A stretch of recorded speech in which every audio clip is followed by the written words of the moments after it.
Hello everyone, कैसे हैं आप लोग। उम्मीद करते हैं आप सब अच्छे होंगे। आज की क्लास में हम करने वाले हैं क्लास 10th एसएसटी का ज्योग्राफी से chapter number 1 resources and development का इंपॉर्टेंट एमसीक्यूज। ठीक है, चलिए स्टार्ट करते हैं। सबसे पहले कुछ इंस्ट्रक्शंस है कि जैसे ही आपको क्वेश्चन दिखे आपको वीडियो को पॉज करना है और उस क्वेश्चन को खुद से आंसर करने की कोशिश करना है, फिर मेरे आंसर से मैच करना है और अगर सही निकलता है तो अपने आपको 1 मार्क्स देना है। ठीक है, और अगर गलत निकल जाता है तो उस क्वेश्चन को आप एक अलग से कॉपी बनाएंगे और उस क्वेश्चन को उसमें लिख लेंगे। ठीक है, और at the end of the video हम आपको बताएंगे कि आप अपने मार्क्स को इंटरप्रेट कैसे करें और आपको कमेंट करने हैं अपने मार्क्स कमेंट सेक्शन में। ठीक है, कितना मार्क्स आपको मिला। चलिए स्टार्ट करते हैं क्वेश्चन नंबर 1 से। तो वीडियो को पॉज कीजिए, इसका आंसर दीजिए क्या होगा।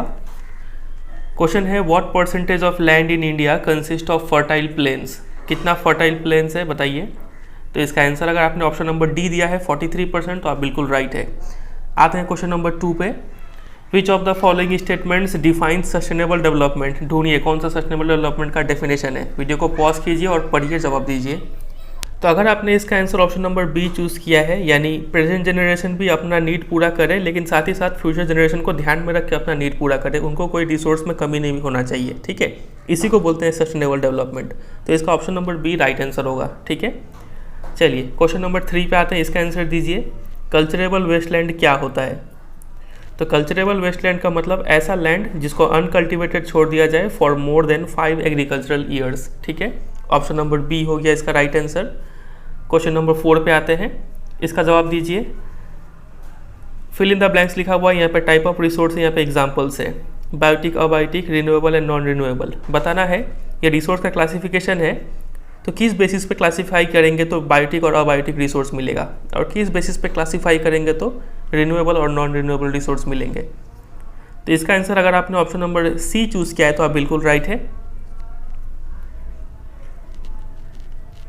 क्योंकि on the basis of origin resources 2 type के होते हैं, बायोटिक और बायोटिक, और on the basis of exhaustibility resources 2 type के होते हैं, रिन्यूएबल और नॉन रिन्यूएबल। ठीक है, आते हैं अगले क्वेश्चन पे। Question number 5, India's territorial water extends up to a distance of. क्या होगा इसका आंसर बताइए सोच के।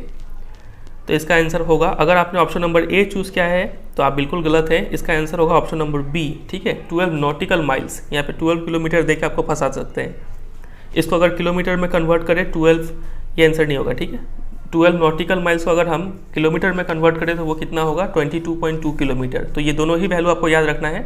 ऑप्शंस आपको किलोमीटर में भी दे सकते हैं, नॉटिकल माइल्स में भी दे सकते हैं। ठीक है, तो 5 का आंसर हो जाएगा ऑप्शन नंबर बी। आते हैं क्वेश्चन नंबर 6 पे। Read the following features of a soil and name the related soil. किस सॉइल का ये फीचर्स पाया जाता है, तो सोच के बताइए क्या होगा इसका answer. Develops in high rainfall area, intense leaching. ये लीचिंग वर्ड देखते ही हमारे मन में सबसे पहला ख्याल किस सॉइल का आता है, लेटराइट सॉइल। ठीक है, बाकी और फीचर्स पढ़ने का जरूरत नहीं है। तो 6 का आंसर हो जाएगा ऑप्शन नंबर सी। ठीक है, तो ये सब फीचर भी आप लेकिन ध्यान रखेंगे कि इसमें ह्यूमस कम होता है, हाई रेनफॉल एरिया में डेवलप होता है ये। ठीक है, अलग वे में क्वेश्चन बन सकता है।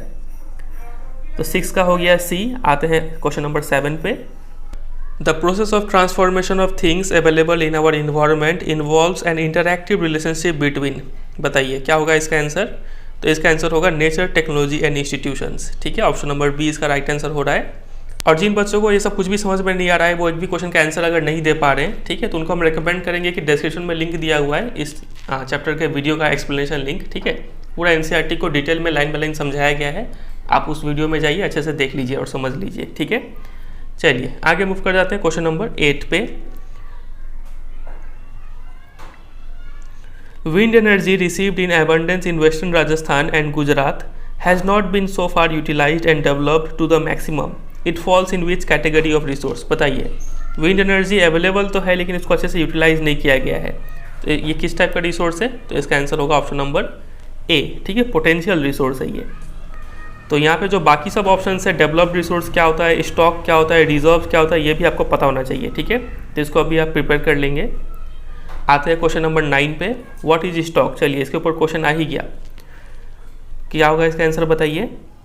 तो इसका आंसर होगा option number C, materials in the environment which have the potential to satisfy human needs. ठीक है, but human beings do not have the appropriate technology. ये सबसे की वर्ड है। ठीक है, टेक्नोलॉजी नहीं है कि हम इस रिसोर्स को यूज़ कर पाए। ठीक है, इसको ही बोलते हैं स्टॉक। आते हैं क्वेश्चन नंबर 10 पे।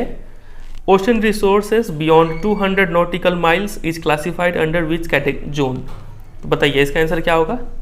अगर आपने इसका answer option number C choose किया है तो आप बिल्कुल राइट है। ठीक है, चलिए आते हैं क्वेश्चन नंबर 11 पे। Area sown more than once in an agricultural year plus net sown area is known as. बताइए, काफ़ी फेमस क्वेश्चन है, तो इसका आंसर होगा option number D, gross cropped area. Net में कुछ भी ऐड करेंगे तो आपको क्या मिलेगा, ग्रॉस मिलता है। ठीक है, आते हैं क्वेश्चन नंबर 12 पे। Name the type of soil which is widely found in Rajasthan. बताइए क्या आंसर होगा। तो इसका आंसर आप कॉमन सेंस से भी दे सकते हैं। राजस्थान यानी सूखा इलाका, ड्राई रीजन में कैसा सॉइल मिलेगा, ड्राई सॉइल यानी एरिड सॉइल मिलेगा। ठीक है, ऑप्शन नंबर डी होगा इसका राइट आंसर। क्वेश्चन नंबर 13 पे आते हैं। Dash soil develops due to high temperature and evaporation. बताइए इसका आंसर क्या होगा। हाई टेम्परेचर पड़ेगा, एवापोरेट हो जाएगा मॉइस्चर, तो सॉइल काफ़ी ड्राई हो जाएगा, यानी इसका आंसर भी होगा arid soil, option number C होगा। ठीक है, 14 name the method use to break up the force of winds in rural areas. Wind का फोर्स को कम करने के लिए कुछ लगाया जाता है जिससे कि सॉइल इरोजन कम से कम हो, तो उस किस मेथड को फॉलो करते हैं बताइए। तो इसका आंसर हो जाएगा शेल्टर बेल्ट्स। ठीक है, option number C. Next question 15 assertion reason question है।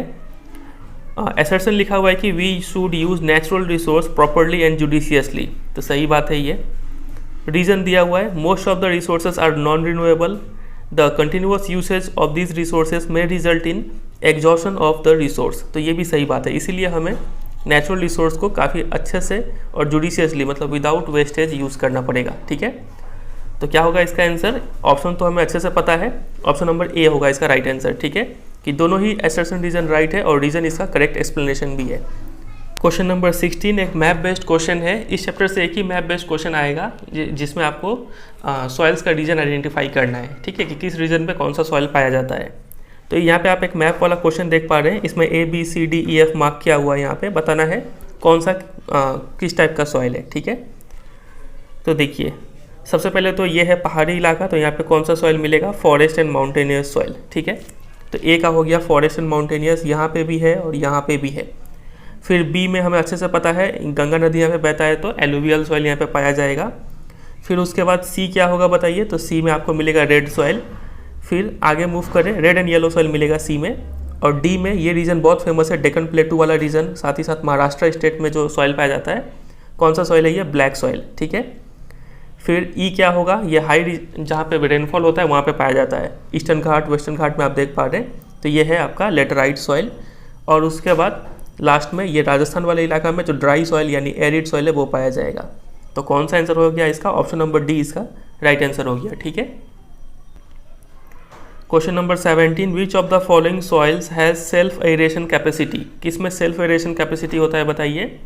तो सही कहा आपने, option number C, black soil में सेल्फ एरेशन कैपेसिटी होता है। Question number 18 what is strip cropping. Strip cropping क्या होता है, इसमें हम क्या करते हैं, क्रॉप्स के बीच में स्ट्राइप्स ऑफ ग्रास ग्रो करते हैं। ठीक है, इससे सॉइल इरोजन बचता है, तो ऑप्शन नंबर डी इसका राइट आंसर होगा। Question number 19 over grazing is one of the main reasons for land degradation in the following states. किस स्टेट में ओवर ग्रेजिंग का वजह से लैंड डिग्रेडेशन होता है बताइए। तो इसका आंसर अगर आपने ऑप्शन नंबर सी दिया है तो आप बिल्कुल राइट है। ठीक है, गुजरात, राजस्थान, मध्य प्रदेश और महाराष्ट्र। यहाँ पे एक क्वेश्चन और भी बन जाता है, आपसे पूछेंगे कि ओवर इरीगेशन यहाँ पे लिख देंगे। ठीक है, ओवर इरीगेशन का वजह से किस स्टेट में लैंड डिग्रेडेशन होता है, तो आपको लिखना होगा वहाँ पे पंजाब। ठीक है, तो आप एक चीज़ जरूर नोटिस कर रहे होंगे कि ये चैप्टर में काफ़ी बारीकी से हर चीज़ लिखा हुआ है। ठीक है, आपको पूरा अच्छे से एनसीईआरटी बुक पढ़ना होगा क्योंकि किसी भी लाइन से क्वेश्चन बन जाता है यहाँ पे। ठीक है, चलिए question number 20 which type of soil covers most area of Maharashtra. Maharashtra में ज़्यादातर किस टाइप का सॉइल पाया जाता है, तो इसका आंसर होगा ब्लैक सॉइल। अभी हमने मैप वाले क्वेश्चन में भी देखा था। और ब्लैक सॉइल को हम लोग क्या भी बोलते हैं, रेग्यूलर सॉइल भी बोलते हैं। ठीक है, तो ये खुद ही में एक क्वेश्चन है, आपसे एग्जाम में अलग से भी पूछ सकते हैं कि रेग्यूलर सॉइल किसको कहा जाता है, तो आपको याद रखना होगा ब्लैक सॉइल। ठीक है, 20 का ए हो गया। 21 in India maximum area is covered by the. India में ज़्यादातर एरिया पे किस टाइप का सॉइल मिलता है, तो सही कहा आपने, इसका होगा एलुवियल सॉइल। इजी क्वेश्चन था ये तो। 22 forest area in the country is far lower than the desired -% of geographical area as it was outlined in the national forest policy 1952। इस पॉलिसी में कितना परसेंटेज बोला गया था कि इतना रहना चाहिए, ठीक है। डिज़ायर्ड कितना परसेंटेज फॉरेस्ट रहना चाहिए, तो 33% रहना चाहिए, ठीक है। लेकिन एट प्रेजेंट इंडिया में कितना परसेंटेज लैंड फॉरेस्ट से कवर है, तो अप्रॉक्स 22% जो इलाका है वो उसी में सिर्फ फॉरेस्ट है। तो हम लोग काफ़ी पीछे चल रहे हैं, ठीक है, फॉरेस्ट कम है इंडिया में। आगे मूव करें क्वेश्चन नंबर 23 पे। What percent of our basic needs for food, shelter and clothing are obtained from land. अब ये देखिए कितना अंदर से क्वेश्चन पूछा गया है, ठीक है। तो आपको काफ़ी अच्छे से एनसीईआरटी बुक को पढ़ना पड़ेगा, तो इसके खासकर से इस चैप्टर के लिए, ठीक है। तो यहाँ पे इसका आंसर होगा ऑप्शन नंबर डी 95% हम लोग का बेसिक नीड्स लैंड से कवर होता है, ठीक है। 24 resources which are surveyed and their quantity and quality have been determined for utilisation are known as. ये किस टाइप का रिसोर्स है जिसको सर्वे भी किया जा चुका है, क्वांटिटी प्लस क्वालिटी दोनों ही पता है और यूटिलाइजेशन के लिए तैयार है, तो इसको हम लोग बोलते हैं डेवलप्ड रिसोर्स, ठीक है। 25 what are the resources which are found in a region but have not been utilised called. पाया तो जाता है लेकिन इसको यूज़ किया नहीं जा रहा है, तो इसको क्या बोलते हैं हम लोग। 25 का होगा option number C potential resource. Potential तो है लेकिन यूज़ नहीं कर रहे हैं, ठीक है। 26 consider the following statements about black soil. Black soil के बारे में कुछ स्टेटमेंट्स यहाँ पे लिखा गया है, बताना है कौन सा सही है, ठीक है। पहला स्टेटमेंट है it is also known as regur soil, ये तो हमने अभी देखा, सही बात है ये। It is made of lava flows, ये भी बहुत इंपॉर्टेंट स्टेटमेंट है, सही बात है ब्लैक सॉइल के बारे में। फिर this soil looks black due to diffusion of iron in crystalline and metamorphic rocks. नहीं, ये आयरन का वजह से कलर एक ही सॉइल को मिलता है, रेड एंड येलो सॉइल को, ठीक है। तो ये तो ब्लैक वाला नहीं होगा, ये गलत स्टेटमेंट है।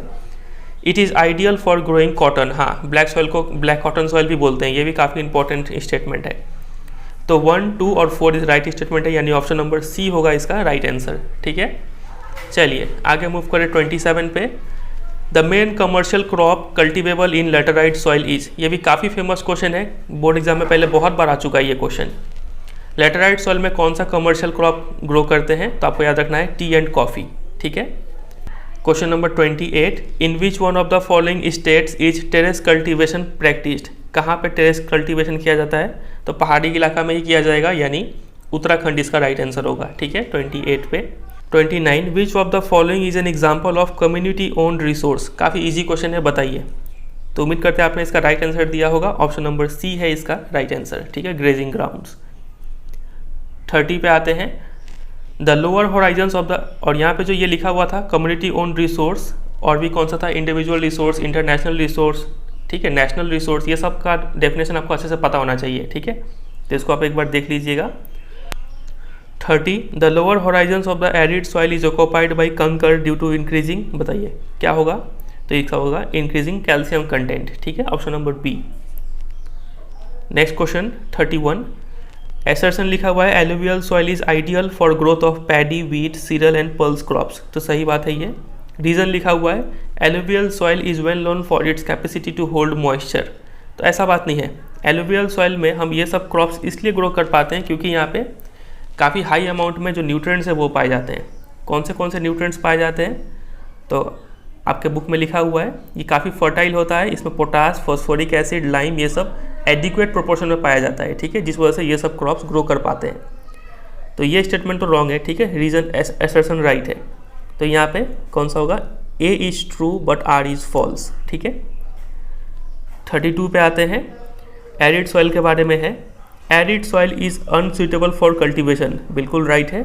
रीजन लिखा हुआ है arid soil is generally Sandy in texture and saline in nature, it restricts the filtration of water.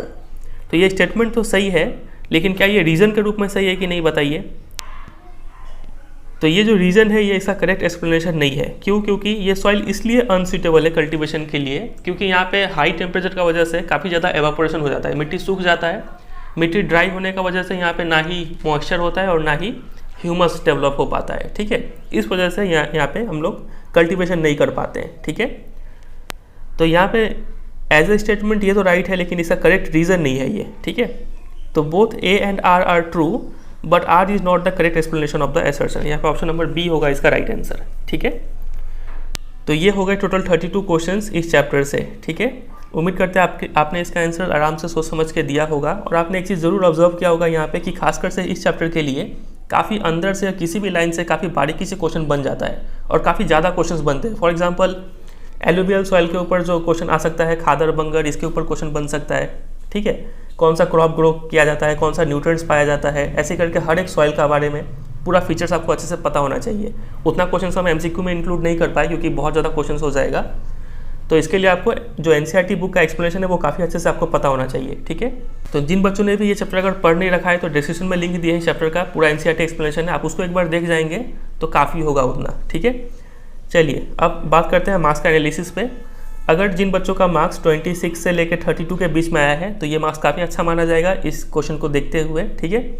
आप जैसे पढ़ रहे हैं वैसे ही पढ़िए और ध्यान रखिएगा कि जब आप क्वेश्चंस करें तो क्वेश्चंस को अच्छे से पढ़ें ताकि कुछ मिस ना हो जाए, ठीक है।